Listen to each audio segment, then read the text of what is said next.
Hello दोस्तों, कैसे आप लोग। आज हम लोग सीटेट का 2024 का जो पेपर है, पेपर 2 का एसएसटी यानी सामाजिक अध्ययन या सामाजिक विज्ञान का पेपर देखने वाले हैं।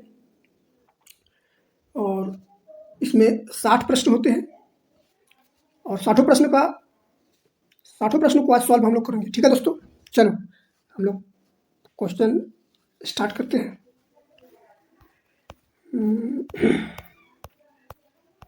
देखिए, निर्देश में लिखा है, निम्नलिखित प्रश्नों का उत्तर दें, सबसे उपयुक्त विकल्प का चयन करें। चारों ऑप्शन सही लगेगा, जिसमें से आपको सटीक उत्तर का चयन करना है। 4 ऑप्शन में इसमें एसएसटी में 60 क्वेश्चन होते हैं, सीटेट में। ठीक है दोस्तों, चलिए देखते हैं पहला क्वेश्चन। निम्नलिखित में से कौन सा राज्य कदम्ब मयूर शर्मन ने स्थापित किया था। पहला क्वेश्चन में जो लिखा है, निम्नलिखित में से कौन सा राज्य कदम्ब मयूर शर्मन ने स्थापित किया था। पहला ऑप्शन आपका हो गया मध्य प्रदेश, दूसरा ऑप्शन हो गया कर्नाटक, तीसरा में है राजस्थान और चौथा में है गुजरात। बताइए दोस्तों, कौन सा सही उत्तर होगा। तो कर्नाटक में कदम्ब मयूरसन बनवासियों का राजधानी बनाया गया था। प्राचीन दक्षिण भारत का ब्राह्मण का प्रमुख राजवंश था और ब्राह्मण का एक स्वतंत्र राजवंश की स्थापना की कदम्ब मयूरसन। ये कहाँ है, कर्नाटक में। ठीक है दोस्तों, ये बनवासियों की राजधानी थी कर्नाटक में। चलिए दूसरा क्वेश्चन देखेंगे, और जो इंग्लिश में है वो इंग्लिश में भी देखेंगे। Which of the following kingdom was established by Kadamba Mayura Sharman. तो कर्नाटक हो जाएगा दोस्तों आपका ऑप्शन नंबर 2। दूसरा क्वेश्चन देखेंगे, which of the following statement is are correct about planets. देखिए दोस्तों, हिंदी में देखिएगा, ग्रहों के बारे में निम्नलिखित में से कौन सा कथन सही है। वे तारों के प्रकाश से प्रकाशित होते हैं। दूसरा में वे केवल चट्टानों से बने होते हैं। सभी ग्रहों के अपने चांद होते हैं। तो चांद तो केवल एक है दोस्तों, यहीं पर गलत हो गया। तो इसमें आपका ऑप्शन नंबर ए केवल सही होगा कि जो तारे हैं वो प्रकाश से प्रकाशित होते हैं, सूरज की रोशनी से प्रकाशित होते हैं, और या किसी का अपना खुद का प्रकाश होता है। ठीक है दोस्तों, ऑप्शन नंबर ए सही उत्तर हो जाएगा। चलिए दोस्तों, अब क्वेश्चन नंबर 3 देखेंगे। The most important factor that influence that distribution of temperature on earth is. बताइए दोस्तों, हिंदी में देखेंगे, पृथ्वी पर जो तापमान के विवरण को प्रभावित करता है वह महत्वपूर्ण कारक है। बताइए दोस्तों, पहला ऑप्शन हो गया भीड़ वाले ऊंचे भवन, आपतन अथवा सूर्य से आने वाली विकिरण, या ऋतु, या असफाल्ट से बनी सड़कें। बताइए दोस्तों, कौन सा उत्तर सही होगा। पृथ्वी पर जो तापमान के विवरण को प्रभावित करता है वह किससे प्रभावित होता है, आपतन तथा अथवा सूर्य के आने वाली विकिरण से। चलिए दोस्तों, क्वेश्चन नंबर 34 देखेंगे। Consider the following statement on non Brahman movement and choose the valid option. ब्राह्मण के बारे में दिया है, गैर ब्राह्मण आंदोलन पर निम्नलिखित कथनों पर विचार कीजिए और वैध विकल्प का चयन कीजिए। जो सही विकल्प उसको चयन करने बोला है। ठीक है, यहाँ पर 3 ऑप्शन दिए हैं, उसमें से कौन कौन सा ऑप्शन सही है वो नीचे विकल्प में दिए गए हैं। तो पहला ऑप्शन में दिया है, यह आंदोलन गैर ब्राह्मणों जातियों से आया जिन्होंने शिक्षा तक पहुंच प्राप्त कर ली थी। दूसरा में, आंदोलन ने तर्क दिया कि आर्य लोग मूल लोग थे। आंदोलन ने तर्क दिया कि आर्य लोग जो थे मूल लोग थे, मतलब यहाँ के निवासी थे। और सी में दिया है, आंदोलन उन गैर ब्राह्मण जातियों से आया जिनके पास धन का प्रभुत्व था। तो कौन सा ऑप्शन सही होगा। इसमें देखिए, विकल्प में दिया है केवल ए वैध है, केवल ए और सी वैध है। तीसरा ऑप्शन में केवल बी और सी वैध है। चौथा ऑप्शन में केवल सी वैध है। बताइए दोस्तों, कौन सा उत्तर सही है। तो इसका उत्तर हो जाएगा ऑप्शन नंबर 2। यह ब्राह्मण जो गैर ब्राह्मण आंदोलन पर निम्नलिखित कथनों पर विचार करने के लिए बोल रहा है। यह आंदोलन गैर ब्राह्मण जातियों से आया जिन्होंने शिक्षा तक पहुंच प्राप्त कर ली थी। और दूसरा में सी में देखिए क्या बोल रहा है, आंदोलन उन गैर ब्राह्मण जातियों से आया जिनके पास धन का प्रभुत्व था। तो ऑप्शन नंबर 2 आपका सही होगा दोस्तों। ठीक है, चलिए क्वेश्चन नंबर 35 देखेंगे। निम्नलिखित में से किसने मध्य भारत में चमड़े का काम करने वालों के साथ काम किया तथा सतनामी आंदोलन की शुरुआत की थी? इंपॉर्टेंट क्वेश्चन दोस्तों, सतनामी आंदोलन की शुरुआत की थी भाई दोस्तों।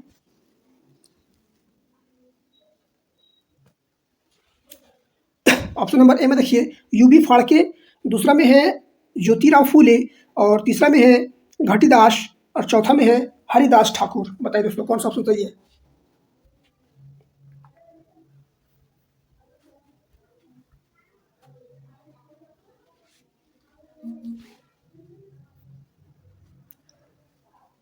सातवीं आंदोलन जो है 19वीं सदी को छत्तीसगढ़ में किया गया था। सातवीं आंदोलन किसके द्वारा? तो घासीदास के द्वारा किया गया था। किस कारण? सामाजिक अन्याय, जाति भेदभाव को लेकर घासीवाद के द्वारा ये सतनामी आंदोलन की शुरुआत की गई थी छत्तीसगढ़ में 19वीं शताब्दी के दौरान। ठीक है दोस्तों, चलिए अब हम क्वेश्चन नंबर, रुक जाइए दोस्तों, मेरा जो ये बैटरी है,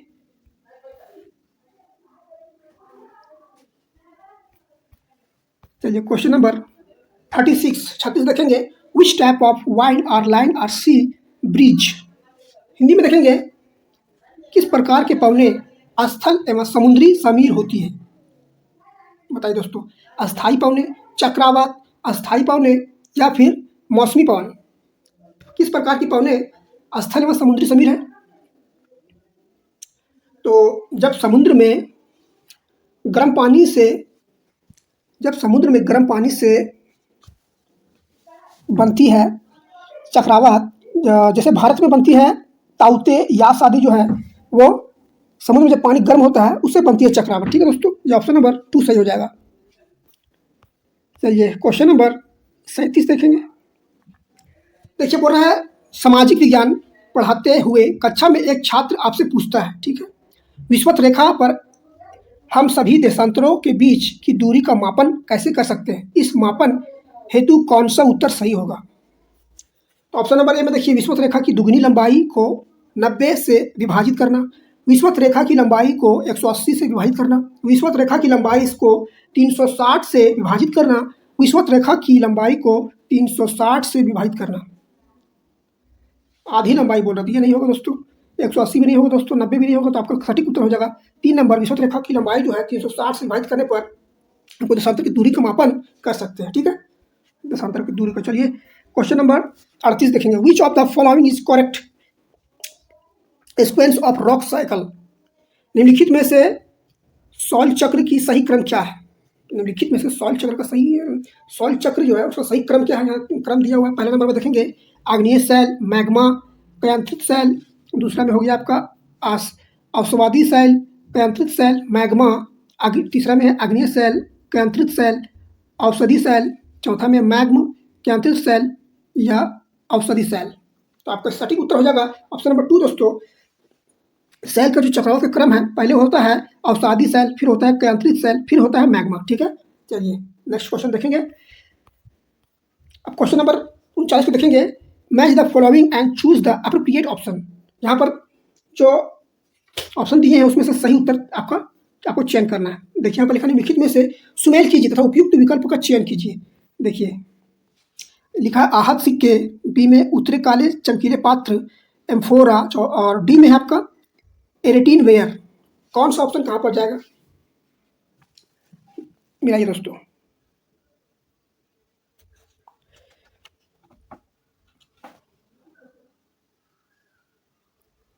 देखिए दोस्तों, आपका जो ऑप्शन नंबर इसमें देखिए जो आहत सिक्के हैं, आहत सिक्के जो हैं वो आपका ऑप्शन नंबर 4 में आएगा। डाई के प्रयोग से चिन्हों की मुहर लगे हुए हैं आहत सिक्के में।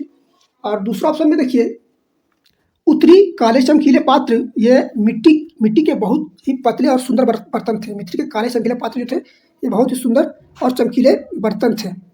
और एम्फोरा क्या था? तो एम्फोरा ये आपका दूसरा नंबर लंबा दोहरे हाथे वाला पात्र था। और चौथा नंबर में डी में आपका देखेंगे एरेटीन वेयर, ये आपका हो गया पहला नंबर।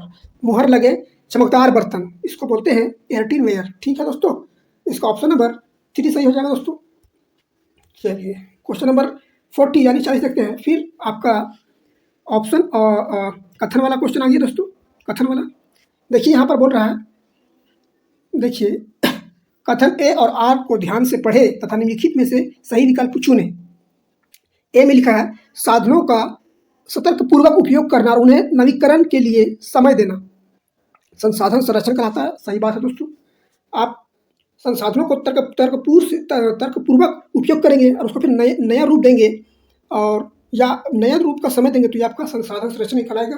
और दूसरा ऑप्शन बोल रहा है आर में, देखिए संसाधनों का उपयोग करने की आवश्यकता और भविष्य के लिए उनके संरक्षण में संतुलन बनाए रखना सतत पोषीय विकास कहलाता है। ठीक है दोस्तों, संसाधनों का उपयोग करके आवश्यकता और भविष्य के लिए उनके संरक्षणों का संतुलन बनाए रखना सतपोषीय विकास कहलाता है। बताइए दोस्तों, ऑप्शन नंबर देखेंगे विकल्प में ए गलत है किंतु आर सही है। बी में देखेंगे दोनों कथन ए और आर सही है, आर ए की व्याख्या करता है। और तीसरा ऑप्शन देखेंगे दोनों कथन ए एवं आर सही है किंतु आर ए की व्याख्या करता है। और चौथा में देखेंगे ए सही है किंतु आर गलत है। बताइए दोस्तों कौन सा ऑप्शन आपका इसमें सही हो जाएगा? तो ऑप्शन नंबर थ्री जो है वो आपका सही हो जाएगा। दोनों कथन ए एवं आर सही है किंतु आर ए की सही व्याख्या नहीं करता। जो आर है वो ए की सही व्याख्या नहीं कर रहा है। ठीक है दोस्तों, चलिए अब हम देखेंगे 41 number question, which one of the following is correct. निम्नलिखित में से कौन सा सही नहीं है। इसमें देखिए दोस्तों आप लोग ध्यान दीजिए, इसमें सही नहीं पूछा है, नहीं पूछा, याद रखिएगा। आप जब भी क्वेश्चन पढ़ रहे हैं तो पहले देखिए क्वेश्चन में सत्य पूछ रहा है या फिर वैलिड पूछ रहा है, फिर अनवैलिड पूछ रहा है, गलत पूछ रहा है या सही पूछ रहा है। नहीं है तो नहीं के बारे में उत्तर देना है। पहला ऑप्शन देखिए 1870 और 1880 के दशकों में ब्रिटिश शासन के प्रति असंतोष और ज़्यादा गहरा हुआ। सही बात है।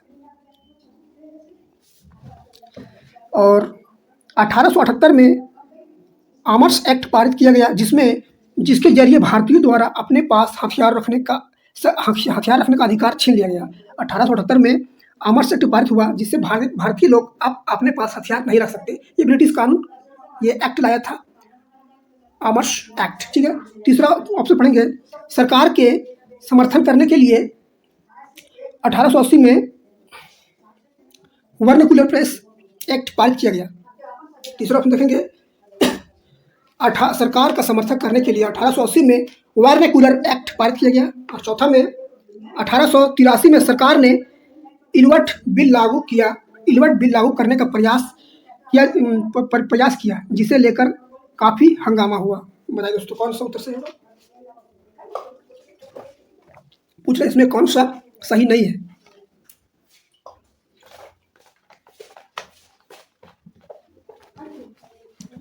देखिए दोस्तों इसमें जो दिया है ऑप्शन नंबर 3 में, देखिए सरकार के समर्थन करने के लिए 1880 में वर्नाक्युलर एक्ट पारित किया गया था। तो नहीं दोस्तों, जो वर्नाक्युलर एक्ट था वो 1878 में पारित किया गया। ठीक है दोस्तों, ब्रिटिश सरकार द्वारा 1878 में पारित किया गया, जिसमें भाषा को लेकर था हिंदी, उर्दू, बंगाली भाषाओं का नियंत्रण करने के लिए। जो ये 3 भाषा थी इसको रोकने या नियंत्रण करने के लिए वर्नाक्युलर एक्ट पारित किया गया था 1878 में, हिंदी, उर्दू और बंगाली। चलिए क्वेश्चन नंबर 42 देखेंगे दोस्तों, जो इंग्लिश में हुआ। इंग्लिश में देखेंगे consider the following statement about grassland and choose the correct option. Climate play in important role in the formation of grassland. B में देखिएगा annual rainfalls is moderate in prairies while veld could face drought in winter month. The vegetation cover is spread in valid belts lie the north hemisphere while breezes in the south hemisphere। चलिए हिंदी में देखते हैं दोस्तों। लिख रहा है घास के मैदानों के बारे में दिए गए कथनों पर विचार कीजिए और सही विकल्प का चयन कीजिए। घास के मैदान के बारे में पूछ रहा है। देखिए पहला ऑप्शन में दिया है घास के मैदानों के निर्माण में जलवायु का एक महत्वपूर्ण भूमिका निभाती है। ठीक है दोस्तों। और बी में दिया है प्रायरीज में वार्षिक वर्षा माध्यम स्तर की होती है, जबकि वेल्स में सर्दियों के महीने में सूखा पड़ सकता है। ठीक है। इस ऑप्शन में वेल्स में वनस्पति आवरण विरल है और चौथा में वेल्स उत्तरी गोलार्ध में पाया जाता है, जबकि प्रेरीज दक्षिण गोलार्ध में। तो ये आपका उत्तर नंबर बी हो जाएगा दोस्तों। सही ऑप्शन आपका बी है। ठीक है दोस्तों, आप लोग देख लीजिएगा। चलिए हम क्वेश्चन नंबर 43 देखेंगे। उत्तर मेरु अभिलेख के अनुसार सभा का सदस्य कौन हो सकता है? उत्तर मेरु अभिलेख के अनुसार सभा का सदस्य कौन हो सकता है? ऑप्शन ए में देखिए, ऐसी भूमि का स्वामी जहां से भू राजस्व वसूला जाता था। बी में उनकी उम्र 25 और 70 के बीच होना चाहिए। सी में उनके पास अपना घर होना चाहिए, उन्हें वेदों का ज्ञान होना चाहिए। तो उत्तर मेरु अभिलेख में क्या कहा गया है दोस्तों? केवल यहाँ विकल्प में देखेंगे, केवल ए, सी और डी, केवल ए और बी, केवल ए और डी। बताइए दोस्तों कौन सा उत्तर सही होगा? तो देखिए दोस्तों, इसमें जो है उनके पास अपना घर नहीं होना चाहिए, सही बात है। उत्तर में अभिलेख में कहा गया है उनके और उन्हें वेदों का ज्ञान होना चाहिए।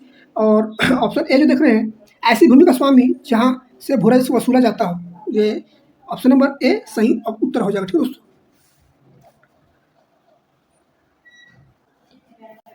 चलिए दोस्तों हम क्वेश्चन नंबर 44 देखते हैं।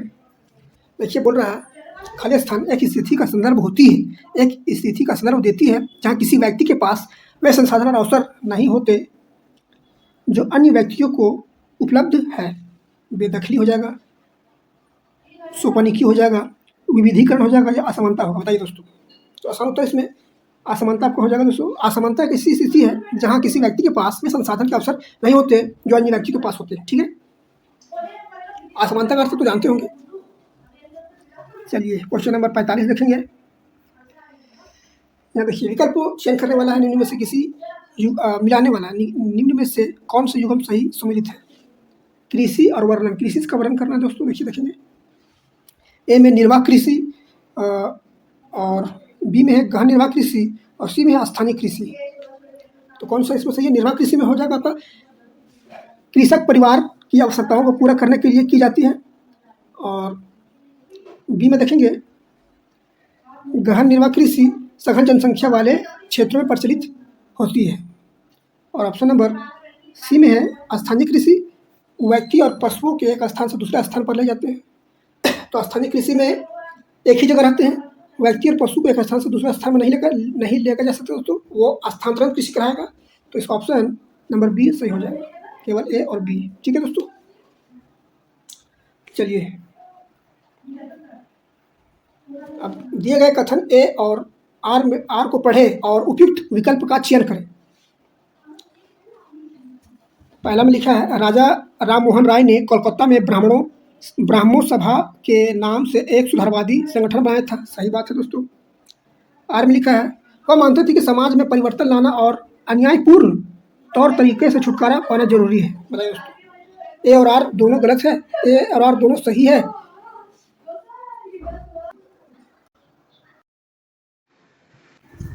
चलिए दोस्तों, अब क्वेश्चन नंबर 48 देखते हैं। निम्न में से किस दिन प्रत्येक वर्ष पर्यावरण दिवस मनाया जाता है? पर्यावरण दिवस आपका 5 जून को मनाया जाता है, आप लोग जानती हैं। ऑप्शन नंबर 49 देखेंगे दोस्तों, साझी संपत्ति संसाधनों के बारे में निम्न में से क्या सही है? साझी संपत्ति संसाधनों के बारे में निम्न में से क्या सही है? ऑप्शन ए में इन पर सरकारों का स्वामित्व होता है। ऑप्शन बी में इन पर निजी कंपनियों का स्वामित्व होता है। और ऑप्शन सी में इन पर समुदायों का स्वामित्व होता है। तो केवल ए व सी, केवल बी या ए, केवल बी या केवल बी या सी। बोला दोस्तों, तो इसका आपको सही उत्तर हो जाएगा, साझी संपत्ति संसाधनों में सरकार का स्वामित्व होता है और समुदायों का स्वामित्व होता है। तो ऑप्शन नंबर ए आपका सटीक उत्तर हो जाएगा दोस्तों। चलिए क्वेश्चन नंबर 50 यानी 50 देखेंगे। मानचित्र का इस्तेमाल। ठीक है दोस्तों, मानचित्र का सही इस्तेमाल निम्न में से किस लिए हो सकता है? इतिहास में अलग अलग समय में रहने वाले लोगों को स्थानों को चिन्हित करने के लिए, इतिहास घटनाओं को क्रमबद्ध करने के लिए, इतिहास में सबसे जरूरी घटना का विस्तृत करने के हेतु, अलग समय पर रहने वाले लोगों के जीवन में लोगों के जीवन को तर्कसंगत तरीके से पढ़ने हेतु। बताइए दोस्तों, मानचित्र का सही इस्तेमाल आपका इतिहास में अलग अलग समय में रहने वाले लोगों को स्थानों की स्थिति को चिन्हित करने के लिए मानचित्र का उपयोग किया जाता है। ठीक है दोस्तों, ऑप्शन नंबर आपका ए सही हो जाएगा। चलिए क्वेश्चन नंबर 51 देखते हैं। 18वीं शताब्दी के अंत तक और 19वीं शताब्दी के प्रारंभ में भारतीय उपनिवेश में विकसित सूती कपड़ा उद्योगों के संदर्भ में निम्नलिखित में से कौन सा कथन सत्य है? कौन सा कथन सत्य है तो इस बारे में पूछ रहा है। पहला ऑप्शन हम देखेंगे, भारतीय कपड़ा उद्योगों को उपयोग और अमेरिकी बाजारों में ब्रिटिश कपड़ा उद्योगों से प्रतिस्पर्धा करनी पड़ी। भारतीय कपड़ों के लिए अब ब्रिटिश बाजार उपलब्ध थे। B option. ऑप्शन सी में देखेंगे, कपड़े की वस्तुओं को इंग्लैंड तक निर्यात करना लगातार कठिन होता गया। और ऑप्शन डी में देखेंगे, बंगाल के बुनकरों को सबसे अधिक नुकसान हुआ क्योंकि अंग्रेज और यूरोपीय कंपनी ने भारतीय कपड़ा खरीदना बंद कर दिया। दोस्तों बताइए दोस्तों, 18वीं सदी के अंत और 19वीं सदी के प्रारंभ में भारतीय उपनिवेशों को विकसित सूती कपड़ों का उद्योग के संदर्भ में निम्नलिखित में कौन सा कथन सत्य है? तो इसका ऑप्शन जो नंबर ए है, भारतीय कपड़ों का उद्योग में यूरोपीय कंपनियों के बाजारों में ब्रिटिश कपड़ा का उद्योग से प्रतिस्पर्धा पड़ी। सही बात है दोस्तों। भारतीय कपड़ों के लिए अब ब्रिटिश बाजार उपलब्ध था। नहीं दोस्तों, ये गलत ऑप्शन है। अब आप जो ब्रिटिश बाजार था वो भारतीय कपड़े के लिए बंद हो चुका था। और तीसरा में देखेंगे, कपड़ों की वस्तुओं को इंग्लैंड तक निर्यात करना लगातार कठिन हो गया। सही बात है दोस्तों। बंगाल के बुनकरों को सबसे अधिक नुकसान हुआ क्योंकि अंग्रेज और यूरोपीय कंपनियों ने भारतीय कपड़ा खरीदना बंद कर दिया। तो ऑप्शन नंबर ए, ये वाला हटा दीजिए। Option number A C D और देखिए ऑप्शन नंबर 2 में है ए सी डी, ये सही उत्तर हो जाएगा दोस्तों। ठीक है, चलिए क्वेश्चन नंबर 52 देखेंगे। ये भी अभिकथन वाला क्वेश्चन है। अभिकथन का क्वेश्चन देखेंगे दोस्तों, विचार करने वाला है। निम्नलिखित में से ए और आर पर विचार कीजिए तथा सही विकल्प का चयन कीजिए। प्राय रीछ को दुनिया का अन्न भंडार के रूप में जाना जाता है। सही बात है दोस्तों। खेती के वैज्ञानिक तरीकों और ट्रैक्टर व कंबाइन मशीनों के उपयोग ने दक्षिण अफ्रीका को अधिवेश खाद्य उत्पादन देश बना दिया। सही बात है दोस्तों। देखिए दोनों बात सही है, ए और आर दोनों गलत है। दोनों ए तथा आर सही है तथा आर ए की सही करता है। तो आपका ऑप्शन नंबर 2 सही हो जाएगा दोस्तों। चलिए क्वेश्चन नंबर 53 देखते हैं दोस्तों। विविधता कुछ नया और अलग लेकर आती है। ऑप्शन नंबर ए में है, सजातीय जनसंख्या के कारण, संस्कृतियों के परस्पर मिश्रण के कारण या आनुवंशिक संरचना के कारण। और चौथा में दिया है, समानताओं और समान लक्षणों के कारण। बताइए दोस्तों, विविधता कुछ नया लेकर के आती है।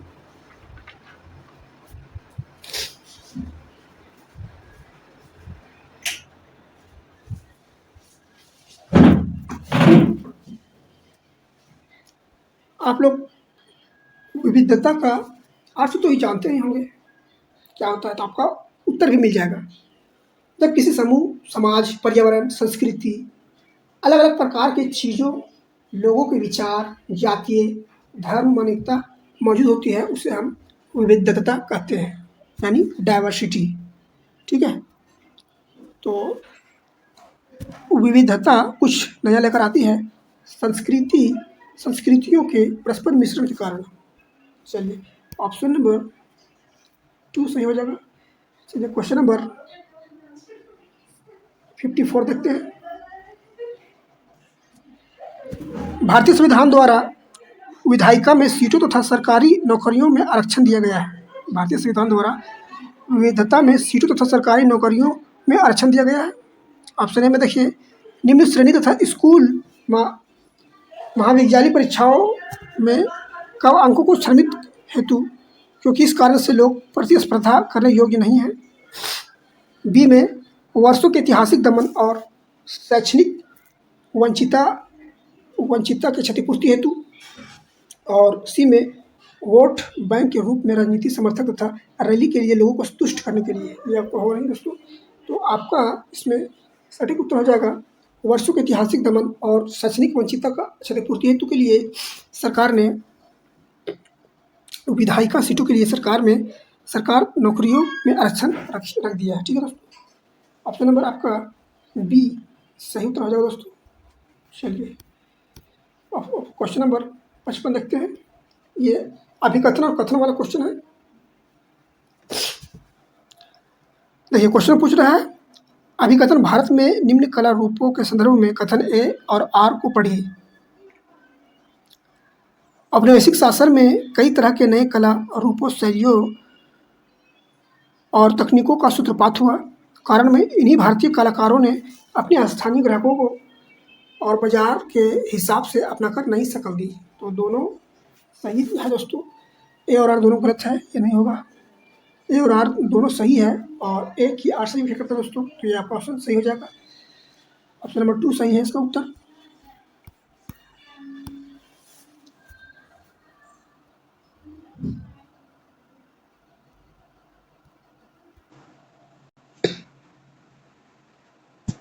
क्वेश्चन नंबर 56 देखेंगे, निम्नलिखित में से किन कारणों से नवपाषाण युगीन पूर्व पाषाण युगीन से भिन्न है?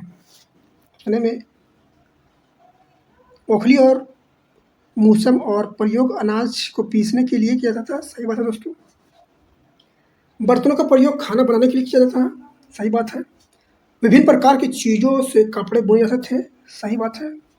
पत्थर और औजारों का प्रयोग आरंभ हो गया था, ये नहीं होगा दोस्तों, क्योंकि पत्थरों का औजार पूरे पाषाण काल में ही आरंभ हो गया था। ठीक है दोस्तों, तो केवल ए बी 4 ये नहीं होगा, केवल ए बी 3 ये आपका सही हो जाएगा दोस्तों, केवल बी और 4 ये भी नहीं होगा। तो आपका ऑप्शन नंबर 3 सही हो जाएगा दोस्तों। ठीक है, चलिए कथन वाला क्वेश्चन फिर पढ़ते हैं। दिए गए अभिकथन ए एवं कारण आर को पढ़े, उपयुक्त विकल्प का चयन कीजिए। अभिकथन ए में देखते हैं, 19वीं शताब्दी के अंत तक लोहे के प्रगलन की कला का पतन हो गया और अधिकांश गांवों में भट्ठियां अनुपयोगित हो गई। कारण में पढ़ेंगे, लोहा प्रगलन का जंगल विभाग एक उच्च कर का भुगतान करना पड़ता था, जिसने उनकी आय कम कर दी। बताइए दोस्तों, तो इसमें दोनों अभिकथन सही है दोस्तों, ए और आर दोनों सही है, ए और आर दोनों सही है और ए और आर सही, ए की आर सही व्याख्या करता है, सही बात है दोस्तों। ए और आर दोनों सही है लेकिन ए की आर व्याख्या सही नहीं करता, ये नहीं होगा दोस्तों। ए सही है लेकिन आर गलत है, ये भी नहीं होगा दोस्तों। तो आपका सटीक उत्तर हो जाएगा ऑप्शन नंबर 2। चलिए नेक्स्ट क्वेश्चन देखते हैं। निम्नलिखित में से कौन स्थानीय शासन का चुना हुआ सदस्य होता है? स्थानीय शासन में चुना हुआ सदस्य कौन होता है पूछ रहा है।